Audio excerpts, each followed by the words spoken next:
Conference ছিল, যেটাতে উনি অংশগ্রহণ করেছিলেন বাংলাদেশের কি চ্যালেঞ্জেস এবং বাংলাদেশের ভবিষ্যতের পরিকল্পনা নিয়ে উনি আলোচনা করেন, যেটা ছিল 11টা থেকে 12টা পর্যন্ত। তো এই সমাবেশে আমি অংশগ্রহণ করি একজন প্রেসের সদস্য হিসেবে। তো উনি বক্তৃতা প্রদান করেন প্রথমে 1 ঘন্টার মতন। উনি বাংলাদেশের পরিস্থিতি, বাংলাদেশের রাজনীতি, বাংলাদেশেতে ওনার কিভাবে ওনার আগমন হয়, উনি বাংলাদেশকে কিভাবে নতুনভাবে রিফরমেশন করবেন।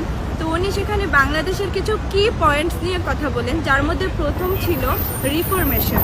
তারপরে উনি অনেকগুলা পয়েন্ট আসলে ওনার মতো করে ব্যাখ্যা করেন যে উনি আসলে কেমন বাংলাদেশ চান, কি করলে বাংলাদেশ আসলে আরো সুন্দর হবে, বা রেমিটেন্স নিয়ে, ট্যাক্স নিয়ে, বাংলাদেশের এই সমস্ত বিষয় নিয়ে উনি কথা বলেন, অর্থনীতি থেকে শুরু করেন।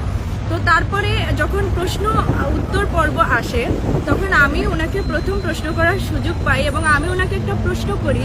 উনি প্রথমেই যে বলেছিল উনি একটা রিফরমেশন নিয়ে কাজ করবে, যেটা ওনার প্রথম চ্যালেঞ্জ বাংলাদেশের জন্য।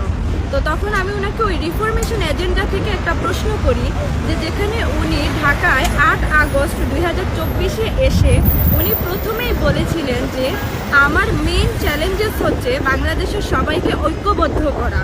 তো সেখান থেকে আমি ওনাকে প্রশ্ন করি, যেখানে বাংলাদেশের প্রথম রাষ্ট্রপতি শেখ মুজিবুর রহমানের বাসভবন 6 ঘন্টা সরকারি বুলডোজার দিয়ে ভাঙচুর করা হয়, তখন প্রশাসন কিভাবে নীরব ছিল এবং এই নীরবতার মাধ্যমে উনি একটা ডিভাইডেড সৃষ্টি করছিল, মানে একটা ডিভিশন তৈরি করে, যে পার্টিকুলার মানুষকে আলাদা করে দেয়।